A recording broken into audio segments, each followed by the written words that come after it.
Give us a couple seconds. Drink some of my smoothie. My wife made me this nice, awesome vegetable fruit smoothie.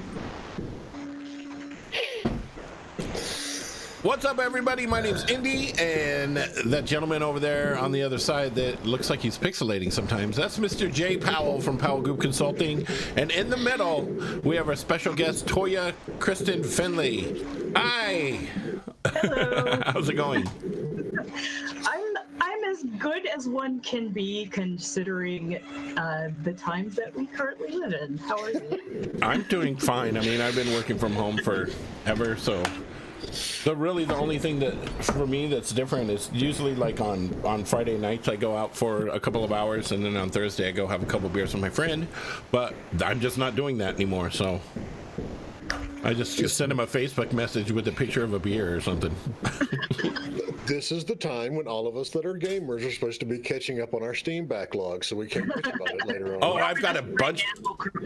Yeah, I've got a bunch of new games too. So yeah, I would if I would just stop playing Animal Crossing for a little while. But you know, it's one of those things. So, Toiya, thanks for coming on the show. You know, there's a couple of things we want to talk about. I mean, obviously, the last 3 shows we've had are in some way, shape, or form wrapped around this coronavirus crap that's going around.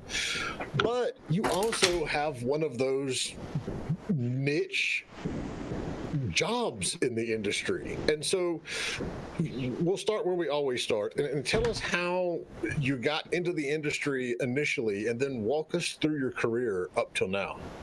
Okay, so I am a writer and editor in general, and when I say that I've been writing since I was 4 years old, I mean that.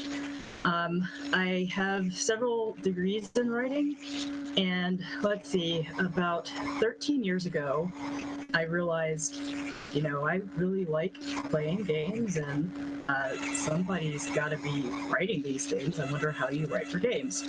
And I, at that point in time, knew absolutely nothing about game development, but I did something that you probably could not duplicate today. I went to the Google machine and I typed in game writing jobs, and I found something on Craigslist. Wow. Yeah, exactly. So I found an indie startup. They were doing a text-based game. That indie startup is Black Chicken Studios, and they were making Academasia, the Making of Mages. And so they were looking for lore writers. And again, know nothing about game development. I didn't know lore writer was a role, but I did a test for it. They liked what I was doing. I came on board. A few months later, they said, "We really like your stuff. We'd like to make you an assistant designer." Again, I don't know game design is a thing, but they gave me their mod tools, taught me how to, you know, add stuff to the game, and I became a game designer on my first job, where I was actually the game writer. And also at that time, I was really a narrative designer as well. This was back when nobody could agree on what narrative design was, or if it really was a thing, if it was just a fancy name for game writing. But the way I was going about my game design and making decisions was from a narrative design point of view. And so years later, when we became more knowledgeable about what narrative design was, and narrative design became more commonplace, I realized, oh, hey, I was doing that back on my very first gig. So that's how I got started. I then used a platform called Elance, which some people may be familiar with. It used to be a freelancing platform. It has since shut down. And I think do you have anything open? Because there we go. If you, yeah, your camera was just all glitchy there for like a long period of time. Is everything okay now? Yeah, it's fine. I got several jobs through Elance, either game design or game writing, and most of those will never see the light of day, you know, because that is the industry. More recently, I worked with Relevant Games on Fat Chicken. I was the game writer for that. I have also done editing in games, both copy editing and what you would called developmental or substantive editing. I am currently the senior editor for a startup called 10th Muse in Finland. They have an app that's called Sana Interactive, which is interactive romance. So I'm bringing writers on board. I'm helping them through the writing of their stories and getting the stories onto the app. And I've also written interactive fiction. I did a story for Moments, or Sim story, based upon the operating system you are on. And I've also done some copy editing for Chapters Interactive. So that's my career in a nutshell. All right, so here's the first question. When you found this job on Craigslist, Yeah. which is, I mean, it sounds odd, but I mean, I found my first job in the industry in the classifieds of the university paper. You said you came in and you took the test and you passed the test. What was the test? Oh, so it was some kind of prompt. I'm trying to remember. It was basically about coming up with some kind of creature. Because so Academia has a lot of lore in it. Classifieds at the university. It's event-based. We're always running into like different things that you can do in the world, and different people, different creatures that you're meeting in the world. And I think I made up something about a werepig in a lab or something like that. I don't remember. Because I mean, on one hand, I'm like, okay, you're advertising a job on Craigslist, but you actually have a test for it. And then I'm thinking, well, when you're doing narrative, I mean, aside from grammar, what exactly do you test? But creativity, well, that counts for something. That's a great question, because actually their test was tailored for what they were doing. But I found, and if you talk to narrative types, we get really frustrated with writing tests, because a lot of times they have nothing to do with the skills that the writer is going to need for their particular game, to be honest. The other thing is, a lot of times narrative types are not involved in developing those tests. So an HR person may have made the test, or the producer may have made the test, and they're not looking at the skills that the writer is going to need, or the narrative designer is going to need. Also, if they're paid, and I would highly, highly recommend, if you're watching this, paying people to do tests. You're not paid enough, because they're like, this will take you 3 hours. You can spend an entire weekend making sure that you do a great job on a test. And 3 hours is not going to cut it. Plus, if you are taking time away, hi dogs. That's Indy.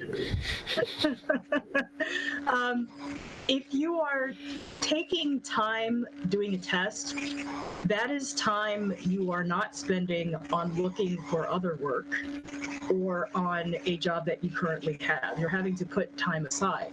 And so you need to be paid for that. That's really important.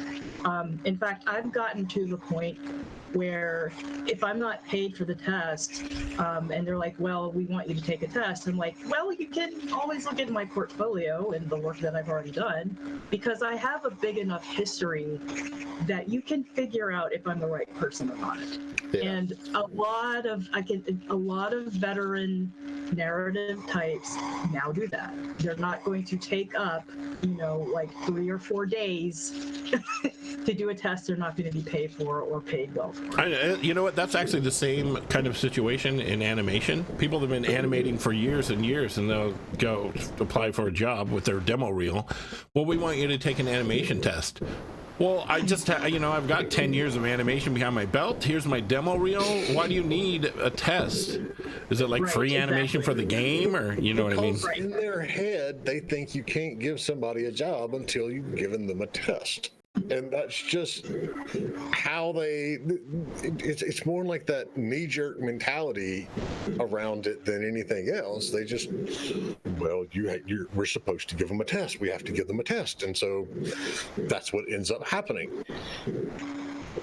But it is true. It's like after you've been doing this for a while and you have a portfolio, there's not really a reason. There's no true justification to do this. If you can't look at the stuff that I've done in the past and go, okay, that's good, or okay, that sucks, then you're just not running what you need to be running. And of course, just as an update, Indy, we're like dead across the board on LinkedIn. Nothing's working right there today. So it is interesting because I love finding out how people end up in some of the, because I have a niche job. Dan, to a certain extent, although streaming is becoming more and more popular, we have niche jobs. There's, even in our industry, there are niche jobs. And so it's always curious. I'm always curious to see how people, got in and got to where they are now. So, where did you make the design, or was it a conscious choice, or was it a just situational choice to do freelancing versus working for some company full time solely for them in a quote unquote regular job? So once I got out of school as a professional student, I was just freelancing, period. So that's what I've always done. This was before I even got into games. So as I mentioned, I'm a writer and an editor, so I've written all sorts of stuff, fiction, nonfiction, academic stuff. I've edited all sorts of stuff. I've always been a remote freelancer. The last time I worked in like an office space was when I was a writing mentor while I was getting, my final degree. And like I've worked in a couple of offices. I've worked as an office temp and I've worked as a writing mentor and a TA. Beyond that, I have never worked in an office. I am probably at that point in time where if I tried to actually work at a company, I would not know how to do it myself. It's interesting because you hear people talk about, I need the structure of an office. And I'm like, I have no idea what that is like. Or, I have friends who freelance who, have their own office space and they have like this rigid structure that they go through. And they're like, how do you figure out your work schedule? And I'm like, I just figure out what I need to do and I get it done. And I'm telling you, this is when I'll have it done, and that's when I'm going to have it done. So, and it gets even worse after a while, when you haven't had a boss and you like pretty much are your own boss for a long time, then it's like, look, trust me, you really don't want to hire me because I would be the worst employee you have ever had. That's that just goes along with it as well. Yeah. So, and you get all the frustration of when you see stuff. I see this with friends of mine and their jobs, and they're talking about this goes on and this goes on, and I'm like, why are you doing that? That just doesn't make any sense. Like, oh yeah, they're in that real job world where people have these things that they're supposed to do, but yeah, with us, no, we don't. Welcome to the freelance world where look, we're doing good if we're wearing pants. That's exactly. It's so fascinating to me because the startup that I'm working with right now, they're in Finland, and of course they're all social distancing and they've moved out of the office, and it's so fun to watch the Slack because they're trying to fill their days with stuff, right? They're used to having a specific structure. Like some of them have they brought plants home from the office to make it feel more like the office and work conducive. And it's kind of like their days are getting lost. Like they don't know what time it is and that sort of thing because they've been on this schedule. It's just like, well, I get up around noon and I go to bed around 5 or 6 in the morning, and I just fill my days with stuff. When I first started, consulting and working from home, it was like that a little because I didn't have we didn't have our son. It's areas that workers don't see. Drew found Your day, you learn to like keep track of what day it is by like maybe what's on TV. But now that doesn't matter anymore either because we all have on demand and we can watch whatever we want to watch whenever we want to watch it. And so for the last several years, it's been okay. I know what day it is because I'm taking my son to school and he's going to have, art today or music today. And now for the last 2 weeks, it's like I wake up in the morning, I'm like, I have no idea what day it is. You know what? Yeah, that's the one thing the whole coronavirus thing has done was it kind of messed up my clock a little bit. Like at the beginning of the week, Saturday felt like Sunday, and Sunday felt like Monday, and it felt like I was a day ahead or behind for a while. And like one of my guilty pleasures is watching How to Get Away with Murder, and it started back yesterday, and I totally didn't realize it. I was too busy playing Animal Crossing. Otherwise, I would have been I have watching not it, even but- played that yet. Everyone keeps like, you gotta get it. Do I want to spend the $60 on it? It is a game for this time. That is the best way that I can describe it. It's very chill. You can do whatever you want to do. It's a when I say safe space, I don't mean it in the way that we usually talk about it. But it's just a very whimsical, pleasant space to be in. All right, wait, hold on. No, you got to deal with Tom Nook and all of his bullshit, to be frank. You need to ignore. Well, first of all, I'm a grinder by heart. I am a grinder at heart, so it's easier for me to pay off stuff. Like I've been playing for maybe 8 or 9 days now, and I already have 3 rooms in my house. So like I hoard fish, I go fishing, I always go to the pier with bait. So I've already caught like 6 oarfish. I've caught 3, whatever, coal, the one that only shows up in the rain. I caught one when it wasn't raining, by the way. So I'm not sure how that happened. I catch blue marlin all the time. I catch tuna all the time. Just, hoard your fish. You're way ahead of me. Go to the pier. Go dig up clams. Take about 10, You have to be 20 on the pier to do that?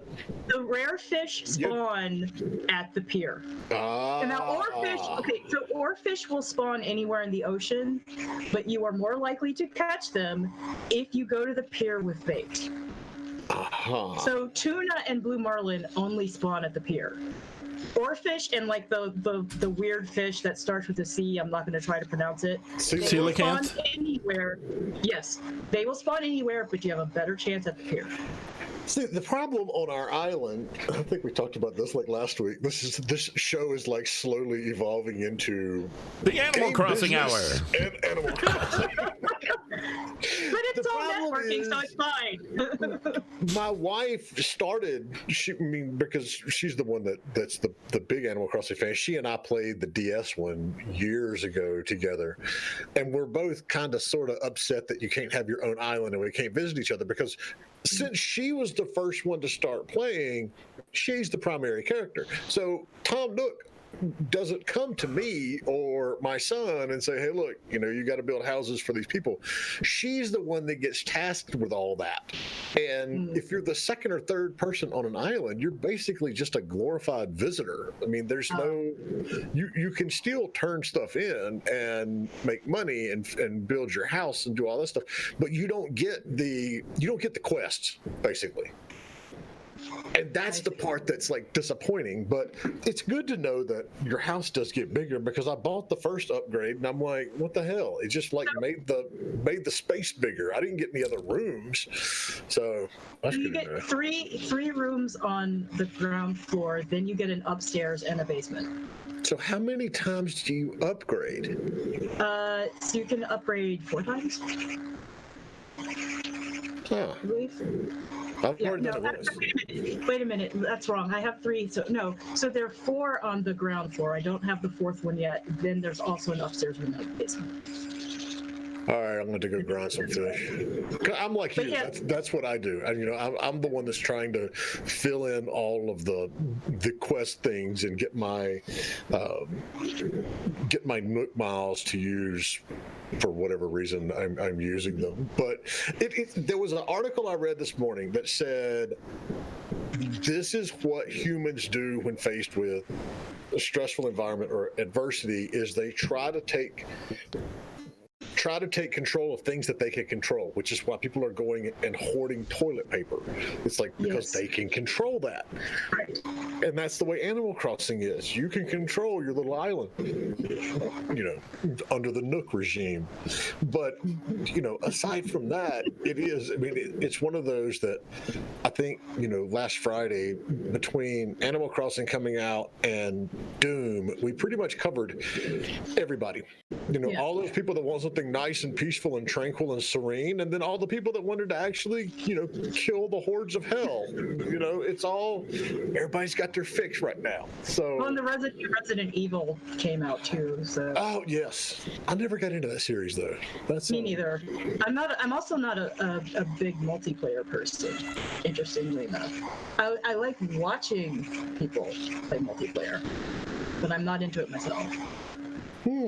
That might be, well, I'm an only child, so I used to play by myself, although that's not always true because I used to play Nintendo baseball with my father.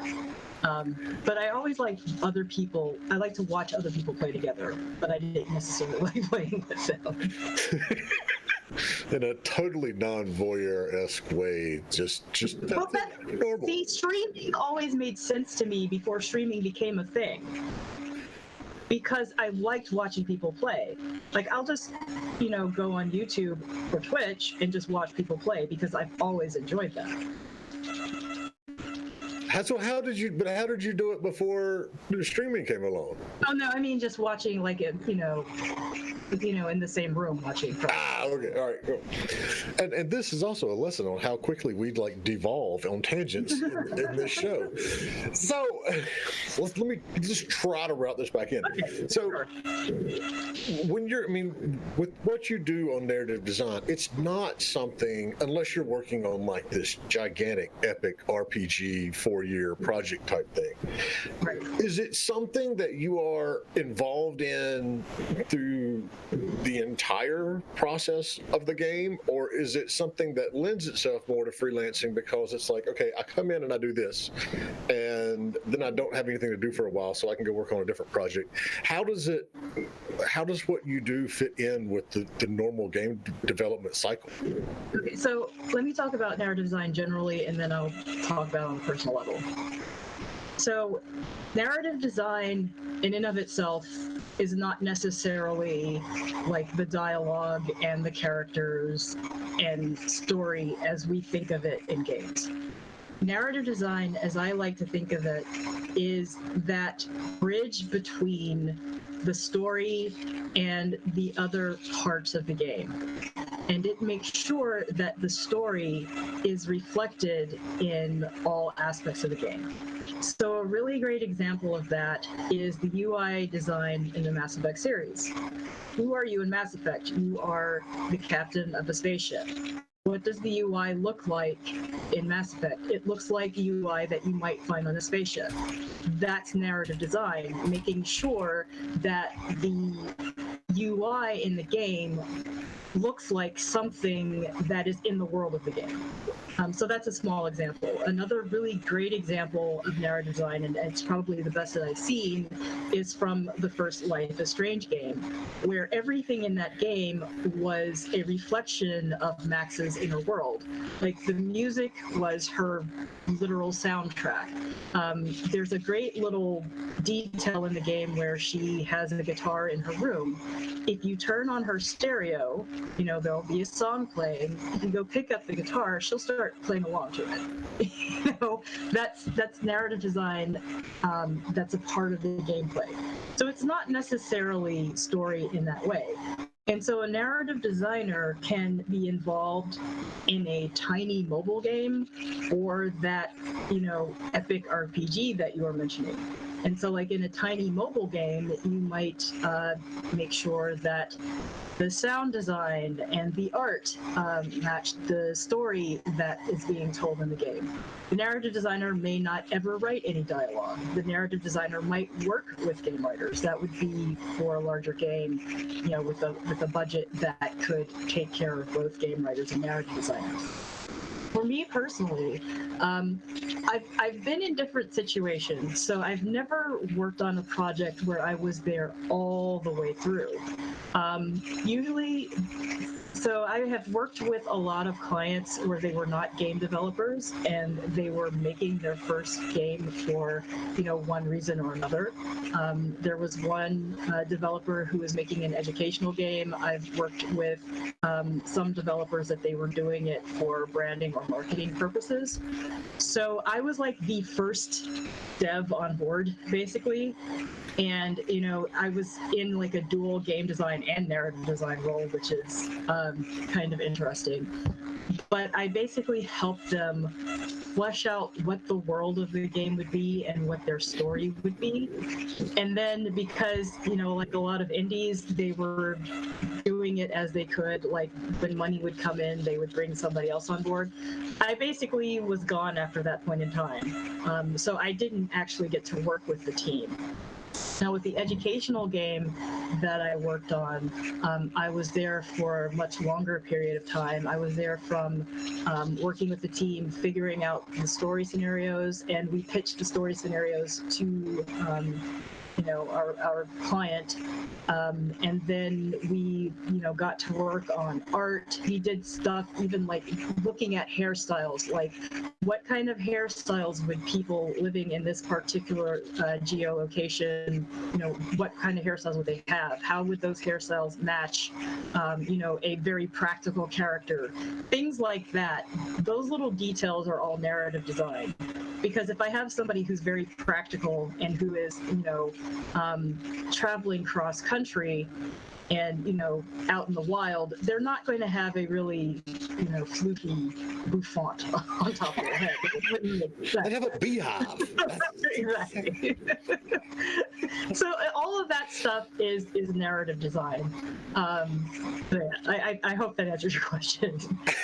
No, it's so. We see a lot of aspects of this, and you know, I know Kate Edwards well, and the stuff that she does in culturalization along with localization. Yeah. So all of that makes perfect sense. Who in the industry, either developer or publisher wise, do you feel? And I'm not going to say the best because that's always, you know, very subjective.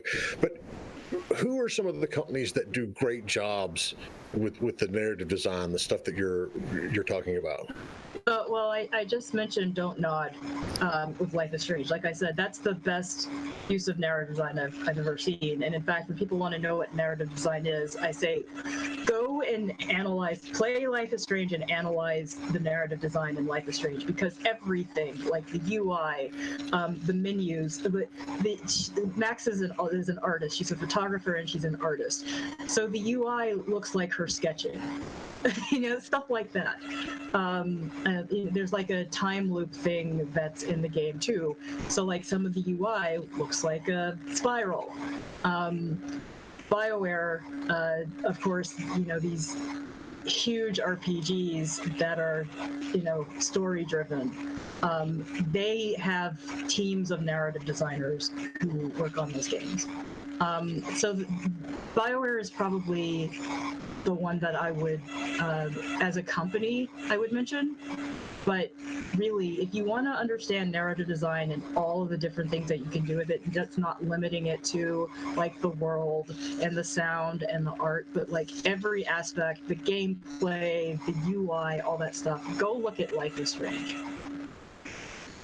I'm looking at it now. Anyway, I'm going to stop doing that for a minute. There's an amazing moment, just to tie in, like, because I talked about how important the music is in that game. When you kind of have a tutorial in the classroom, and I'm not going to spoil anything about this game because there are many. But she's at a new school, she's an introvert, and she doesn't feel like she fits in. She has imposter syndrome. So when you leave that tutorial section of the game and she needs a moment to breathe, right? She leaves the classroom, she puts in her earbuds, and the music starts playing. So now the soundtrack is the music she's listening to. It's just stuff like that that's really clever, that's really smart. And that goes with the atmosphere of that game. That's awesome. So, given that you're like us and we work remote, and so we're not used to having. None of us are bringing plants home from the office to put in our offices. How has all of this virus impacted your daily schedule, your business schedule? What you do on a daily basis. So thankfully, my editing work with 10th Muse is ongoing. That did not drop out. I copy edit online courses for a university, and that's kind of spotty. So during the spring, I'll get more work, and then as it leads into the summer, they're not needing their courses edited because they're not having as many students. So that's been a little spotty right now. That might pick up again. Dan mentioned that he's not going out as much. It's kind of funny because my father sent me a message and said, stop mingling, which is kind of funny because I don't mingle very much anyway. More of a homebody. Except I do, there's one day out of the week, and I think it's really important if you are a remote freelancer to kind of switch what the environment your brain is in so you don't get stuck in a rut. I would actually go out. I had a local pizza place where I could sit in the back booth for 8 or 9 hours, and they all know me there, and I'll just sit there with my laptop and work and really just hone in on whatever I need to get done. And so I haven't been able to do that. So that was a part of my routine, where I could get super focused, where I could change up my environment. I'm one of those types, people say they have an app that sounds like a cafe, or they listen to music. I cannot listen to music. It makes me daydream. I usually have well, daydream's not quite accurate. I visualize stories because I write my own stuff, and at a very early age, I learned how to use music as a soundtrack for the stories I was creating in my head, because they run like movies for me. So I can't listen to music. I have the TV on in the background instead of cafe noise. But at this one pizza place that I would go to, there would be a TV on. I couldn't hear it, but it'd be a sports. And I might put on the radio station, sports radio station, or stream television while I was working. And so I haven't been able to get in that place where I'm really able to focus. And so my Thursdays have felt kind of strange in that way. But everything else is pretty much the same, I have to say. Because like I said, I don't go out a whole lot. And also, I do jog, but I jog at a time when nobody else is jogging, and that has not changed. So I have noticed, though, people, I jog very, very early in the morning. And when I say very early in the morning, I mean very, very early. And when it's still dark early in the morning? Yes, very dark. I have noticed, though, because the experts are suggesting that you do get out of your house. Keep your 6 feet of distance, but do get out of your house for your own mental health. And I have noticed, people jogging down the street that I jog. I don't jog on my own street, but I have seen people out later, 10 o'clock at night, that sort of thing. That's not when you would usually see people jogging, but they are doing it now because they know nobody else is going to do it. So, and that will continue until the zombies rise up, and then we have to worry about that part too. So yeah, I was never really into zombie shows until now. just go look, play Fallout 4, play State of Decay 2. Now we refer to them as training simulators. They're not necessarily games anymore. Hey, we got a question in here from awesome. Prime Material Cast. First, Prime Material Cast says, super dope. I wish I got here earlier. I'm working on changing careers into ND, freelance or otherwise. So the question is, what kind of writing samples did you share in the early days to land some of your first indie gigs? Okay, so something that you probably missed is how I got into games. So let me just backtrack on that to let that help you. I came into game writing with no understanding of game development whatsoever. I did, however, have a history of publishing short stories. One thing I did not say is when I was looking to get into game writing, there was this old message board that I was a part of that was speculative fiction writers. And a friend of mine on there actually owned an indie studio in Brazil. And I said, I really want to get into games, but I don't know how to go about it. And one thing he told me was, well, you have the credentials. You are more ready to write for games than 90% of people who are looking for game writing gigs, without knowing anything about game development, without ever having worked on a game before. So the fact that it sounds like you are already in game development, so that's already very helpful. I don't know if you are already writing, if you've published anything or not, but like if you have short stories, that can be part of your portfolio. That was a part of my portfolio. I didn't have any game writing samples to show. The other thing is, if you are not already familiar with Twine, there are a lot of YouTube videos where you will see Twine tutorials. And Twine is a really neat program where you can make your own branching narrative games. It's very simple to use. In fact, it's made to be simple to use. If you know how to basically put like notes on and connect them with string, you'll be able to use Twine. That's what the layout is basically like. And what Twine does is it exports an HTML file so other people can play it. But what's great about Twine is it shows that you understand non-linearity. It can show that you understand how to design choices, how to write interesting characters, how to write interesting dialogue, and make a great experience for a player. I actually teach game writing online, and the final project for the students is Twine. Like back in the day, if you wanted to write for BioWare, they made you make like a small game in the old Neverwinter Nights module. They're now asking for Twine games as part of the portfolio. Telltale, may it rest in peace, or maybe not, I'm not sure, was looking for Twine games. So if you don't have any other writing yet, get really good at making Twine games, because people are going to want to play them. Now, don't make them really, really long. Make them like 5 to 10 minutes, because people are probably going to have to wade through lots and lots of emails and lots of portfolios, but give them a quick experience to play. And like I was saying, if you're not familiar with Twine, you can look up YouTube tutorials, and they'll show you everything you need to know. As an English literature major, I'm sitting here looking at Twine, and one of the examples is Moby Dick, and I'm like, oh my God, there are not enough lines and cross-references and tangents on that board to accurately represent Moby Dick.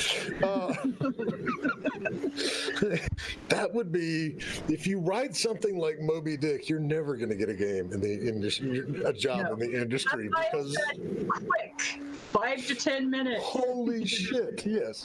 What do you mean your game devolved into what types of breeds of whales are? Oh wow, that's interesting. And then so tangent. I had not thought about it, but as we're sitting here at home trying to educate an 8-year-old, and we have to suddenly come up with things like creative writing and art and something like this.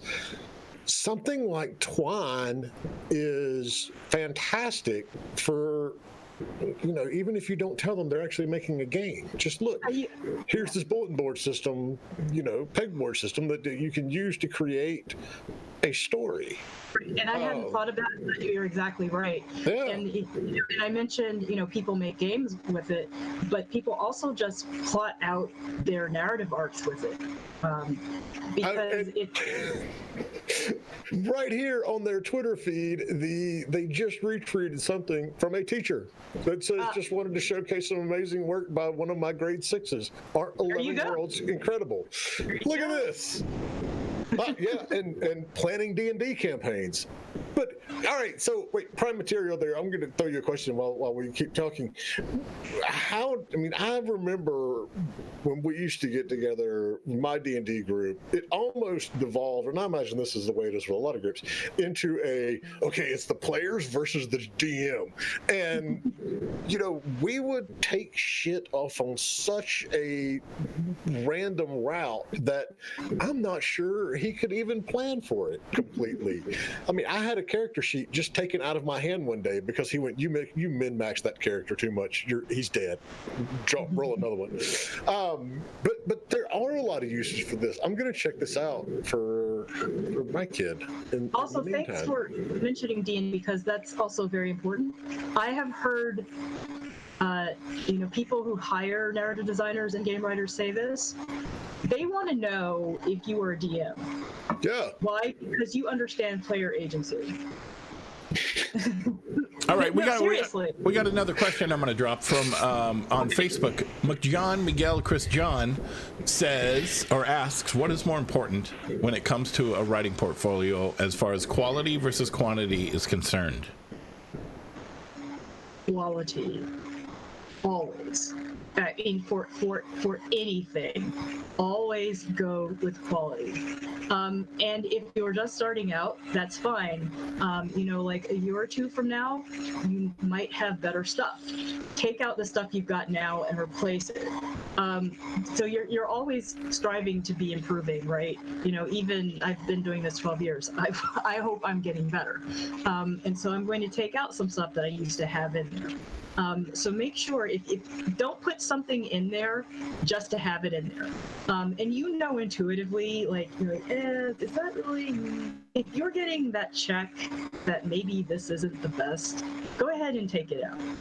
There's no shame in that.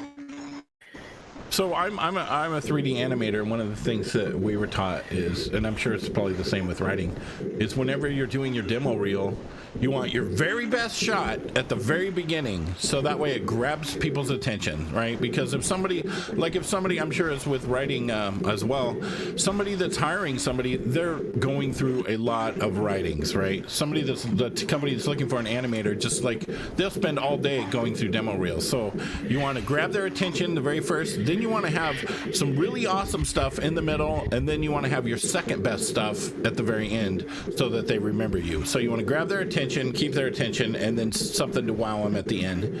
Damn, dude, you're taking the whole portfolio thing to the meta level there. Well, so yeah. Portfolios with writing are a little bit different. So, and here's another thing about portfolios that I think is really important to discuss. So remind me to get back to the difference between writing portfolios and animation portfolios, but this is really important, especially if you have an online portfolio. Be aware that plagiarism is a very real thing. In fact, I have friends who have taken down their online portfolios because people were stealing their stuff. In fact, I can tell you that friends have received writing samples in portfolios that are from actual published games. And they know the writers of those published games. That same kind of thing happens with animation. The writer was not the person who submitted the piece. Right, that same thing happens with animation. It's crazy. They'll submit an animation, and it's like they don't realize that animators they know each other. You know what I mean? They've worked together. Or So if you have an online portfolio, this isn't a surefire protection, but if people are too lazy to do their own work, it's it's one wall to put up. Make sure that everything is in PDF form, and make sure that you have some kind of watermark on your work. That's the first thing. The second thing is you might consider not having an online portfolio, and saying in an email, I can send you, tailored examples for, your project. And that's another thing. Like, a lot of times you can read a job description and you have no idea what the game is about. And so you're kind of shooting in the dark, sending samples. So what I do when I send an email, if I don't know exactly what they're looking for, I have several types of documentation, like character bios, like a short world building sample, a cutscene, that sort of thing. And I send those. And then I say that I can, tailor my samples once I know what you need.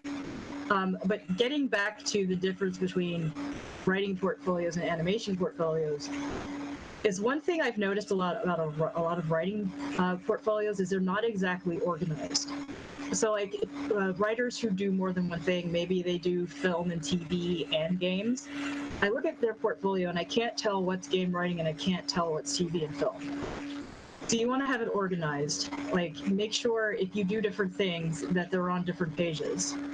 Also, make sure you just don't have a sample thrown up there. Say this is a bio, this is a character bio, this is lore writing. Actually label and categorize stuff. So that's why I would say it's a little bit different than animation, where you can, put up front the best stuff.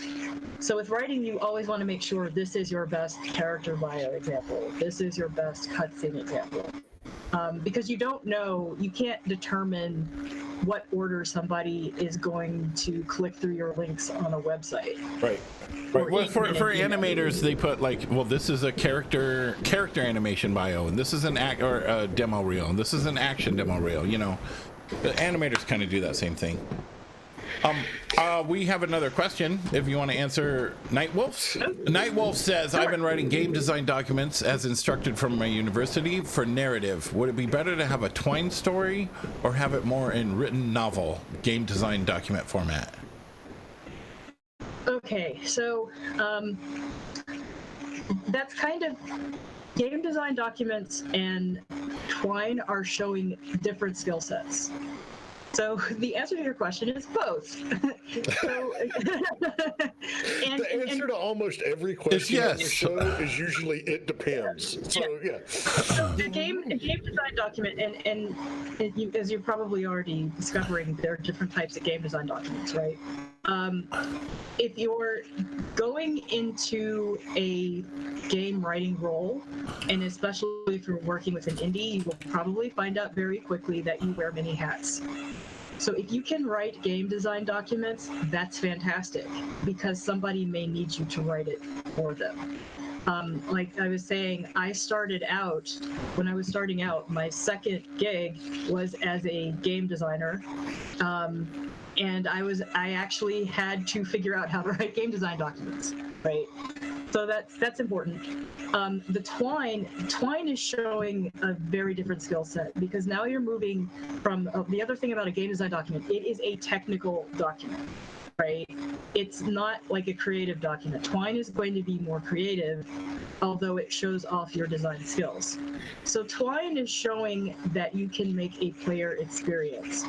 The technical document in a game design document is showing that you can collaborate with other people and give them information in an organized manner, and that they can understand it. And that when they come to you and in collaborating, you can change that game design document to reflect how the game is changing. So those are very, very different skill sets. They're both very important. So Twine shows off your creativity. You understand player agency. You understand how to design a good experience for a player. Twine, the game design document is showing off your technical communication skills. You know how to collaborate with people. You know how to organize information so that it makes sense and people can easily find what they need to know to do their jobs. See, I told you, sometimes we get responses, sometimes we don't. Yeah. All right, so we have another one. We've got like 3 or 4 questions. John Miguel, Chris John was talking about samples. Are they ever paid? And yes, they are paid. That's what Toya was talking about earlier, saying that, you know, please get paid for doing that stuff. I mean, just a caveat on that. There are still developers who don't pay for writing tests. And so if you're at a point where you can't point to an extensive portfolio and say, hey, here's my history, if you can't figure out from my history whether I'm worth it or not, you've got to pay me for this test. If you aren't at that point and you really need work, you are going to have to make that decision for yourself if you're going to do a writing test where you're not paid or not. Because you have to kind of weigh the costs of, I really need this gig and I need to go for it or not. So what do you do and what can other freelancers do? And this goes beyond just narrative, but to promote themselves and to find new opportunities. How do you market you? So I think one really obvious one that gets overlooked is networking. And I mentioned earlier, this stream is networking. And networking takes many forms. Going to conferences, like nobody's going to conferences right now, but speaking at a conference is a great way to network because you get to show your expertise in certain subjects. That's marketing yourself. You know, you're up on a stage or you're at a dais marketing yourself. So a lot of times, and it's a shame for several reasons that we didn't have East Coast game conferences here. But I was actually going to moderate a roundtable on speaking engagements as a form of marketing and networking. And like we were going to cover topics like when to know that you're ready to pitch something to a conference. So think about, the great thing now though is there are a lot of streaming conferences, so you might even have a bigger audience for some of these things. We just released, in addition to like our digital conference, we actually just released a list this week of digital. I'll put it in chat. Keep going. Sorry. So, if you've never pitched to a conference before and you're like, am I ready? If you've ever had somebody say, why don't you pitch this? You're probably ready. If you've ever, so I have something called, it's not in the writer's manual, which is a roundtable that happens at the Narrative Summit at GDC every year.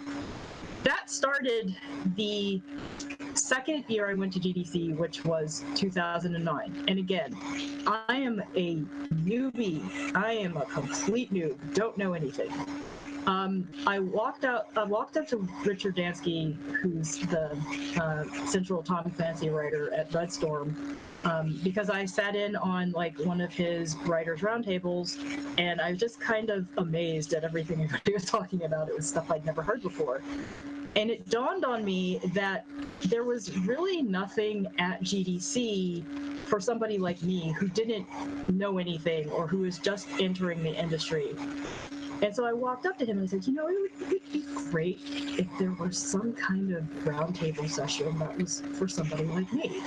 And he said, you know, the logistics of GDC wouldn't work.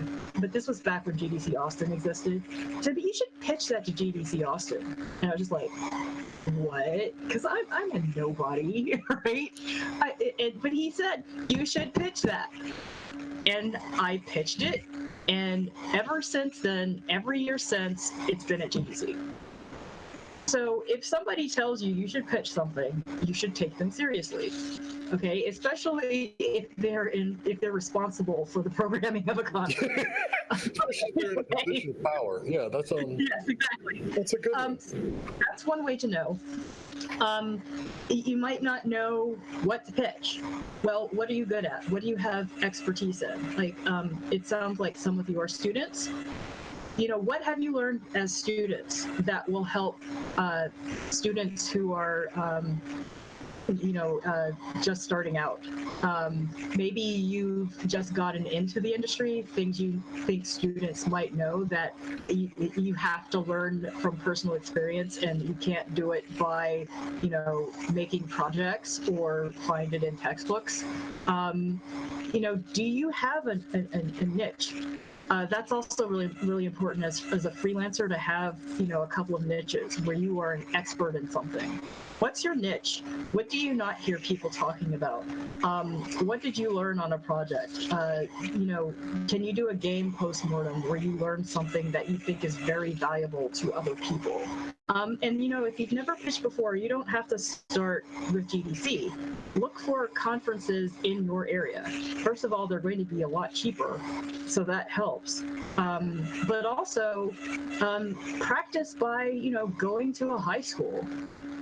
Going to a middle school. I've spoken at like a high school game design class.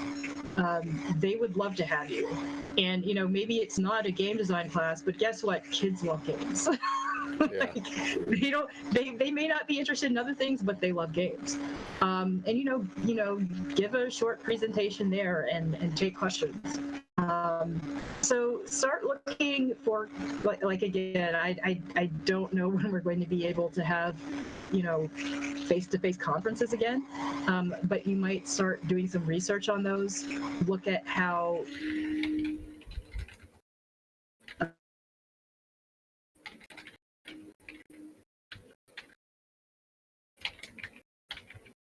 All right, did everybody go away, or is that just me? We lost her. Oh, okay. We lost her. She'll be back in just a second. Yeah. This is the wonders of doing a stream in the midst of the coronavirus when everyone is on the internet at once. But just to expand on what Toya's talking about, if it has to do with business or marketing or licensing, pitch it to me. Pitch it to streams, because to be blunt, streaming is what's replacing conferences right now. So it's a.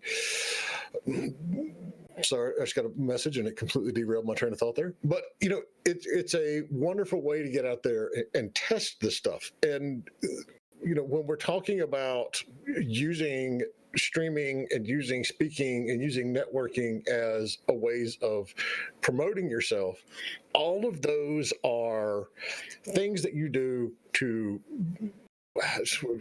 position yourself as an expert on a topic.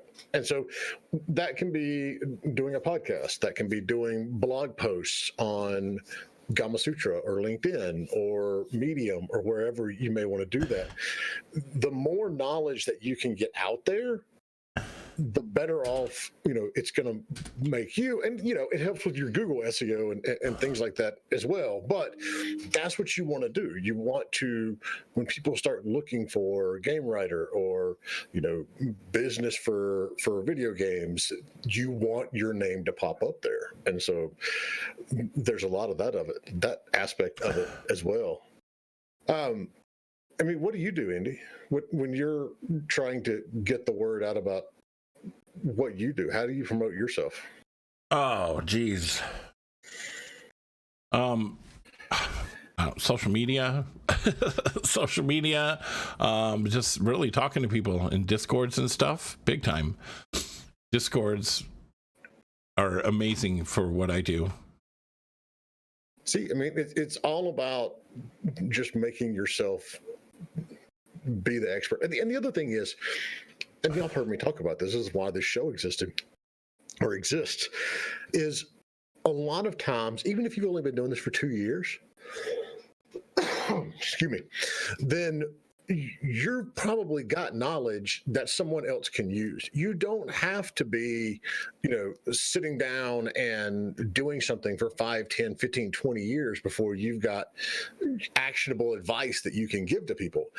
There's a lot of, really valuable postmortems and articles on places like Gama Sutra that come from first-time developers. And so even if you're just going out there and saying, hey, look, this is where I had struggles, this is what I did well, this is what I didn't, all of that is wonderful material for doing this sort of work. All right, so we are running out of time, and I'm not sure if we're going to get Toiya back at all right now. She's still hovering. Yeah, is there that's okay. Anything else we want to cover today, Andy? No, I think we're good. We got some shows next week though that are going to be awesome. We may have Toiya back on Wednesday. Yeah. We've got She's frozen. that on Wednesday, and then let's see what else. On Friday, I'm not going to promise you the Friday one yet because I think that one got rescheduled. We'll have shows next week. How about that? There we go. Yeah, we got some shows next week. So yeah, I'll figure out what it is shortly. But yes, we are going to have shows next week as well. All the standard stuff. I put the link in chat if you are curious about upcoming online conferences. Since all of the real traditional ones have been canceled, you can go to bit.ly/online game conferences, and there's a nice little list there. And if yours isn't listed, there's a link at the bottom to add it. And then what else? discord.gg/indie business. Yeah, anchor.fm/indie business. We've got a ton of podcasts on there, and this one will be up there in I don't know, an hour or so. Shortly. All right, everybody, stay safe. Don't go outside. Don't hang out with people. Yeah, stay inside and stay safe. Exactly. Peace out. Thank you. Later. Bye.